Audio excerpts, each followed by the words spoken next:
एक तू सच्चा तेरा नाम सच्चा अनंत। पृष्ठ 314। सतपुरुष बाबा फुलसंदे वाले कहते हैं, हे पवित्र आत्माओं, धर्म के लिए जो धन पाना चाहता है उससे अच्छा धर्म है जो धन को हाथ ही न लगावे, क्योंकि कीचड़ में वस्त्र धोने का अर्थ ही क्या है। सतपुरुष कहते हैं, हे मेरे सेवकों, गुरु के बंधन से जो बंधा उसे बांधे नहीं यमराज। सच्चे गुरु के दास को नमन करे देव समाज। बादल बरसे कभी कभी सतगुरु 12 मास। अमृत वचन सुनाए के मिटावे जन्म जन्म की प्यास। सतगुरु की आज्ञा तजे मन भावत करे जोए।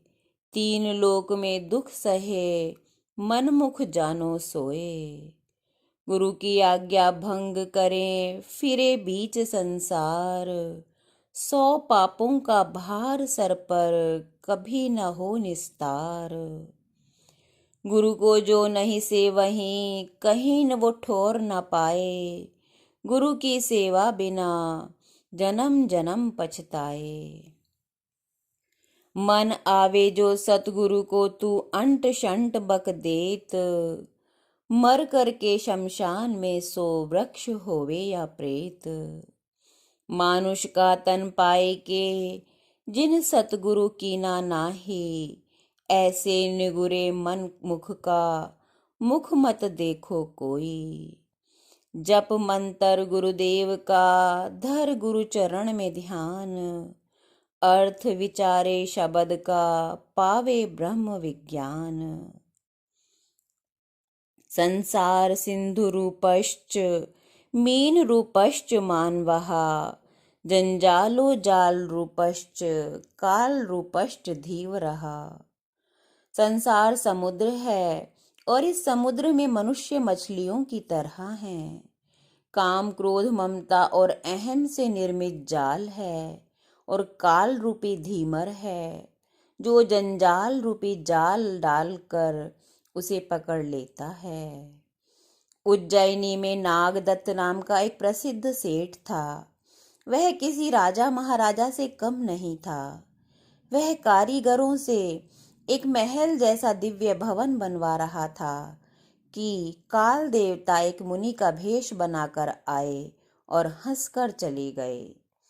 दोपहर को सेठ जब भोजन कर रहा था, छोटा बच्चा उसके पास आकर भोजन करने लगा, बैठ गया और पेशाब भी कर रहा था। फिर वो मुनि आया और हंसकर चला गया। शाम को सेठ ने देखा एक कसाई बकरे को कान पकड़कर ले जा रहा है।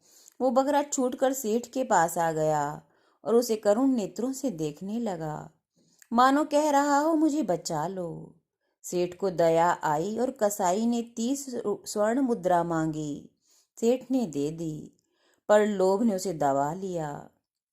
सोचा, अगर मैं आज एक बकरा बचा भी दूं तो क्या है, ये कसाई तो रोज बकरे मारता है। नागदत्त ने अपनी स्वर्ण मुद्रा वापस ले ली और बकरा कसाई के हवाले कर दिया। फिर वही मुनि आया और हंसकर एक तरफ को जाने लगा। नागदत्त उसके पीछे हो लिया और शिप्रा नदी के तट पर जाकर उसे पकड़ा और बोला, हे मुनि, आप हंस क्यों रहे हैं? इसमें क्या रहस्य है? मुनि बोला, लोभ के कारण जो बकरा तूने कसाई को दे दिया वो पूर्व जन्म में तेरा ही दादा था। कसाई किसान था। तेरे दादा ने जबरैन उसकी जायदाद छीन ली थी और वह दाह के मर गया था। वह कसाई अब तेरे दादा से अपना बदला लेगा। जिस पुत्र ने तेरी थाली में पेशाब किया था वो पूर्व जन्म में तेरी पत्नी का यार था, जिसे तूने एकांत में उसके साथ देख लिया था और मार डाला था। वही तेरा पुत्र बनकर तेरी धन संपत्ति का नाश कर देगा। जो तेरी 7 पीढ़ी की कमाई है, जो भवन तू बनवा रहा है, वो आज ही भूकंप से गिरने वाला है।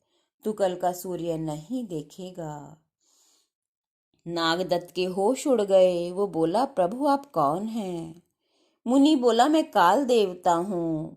तूने जो धर्म जीवन में किया है उसके फलस्वरूप मैंने तुझे चेता दिया है, ताकि तू मृत्यु से पहले अपनी मुक्ति का जतन कर ले। नागदत्त बदहवास भागता हुआ नए मकान की तरफ गया। तभी भूकंप आया, सारा भवन उसके ऊपर गिर पड़ा। सतपुरख ने कहा, काल रूपी बहेलिया पक्षियों को अपने जाल में लेकर उन्हें प्राण से रहित कर देता है। उससे बचने के लिए धर्म रूपी अमृत का आसरा लो। सतगुरु की शरण में जाओ। एक तू सच्चा, तेरा नाम सच्चा।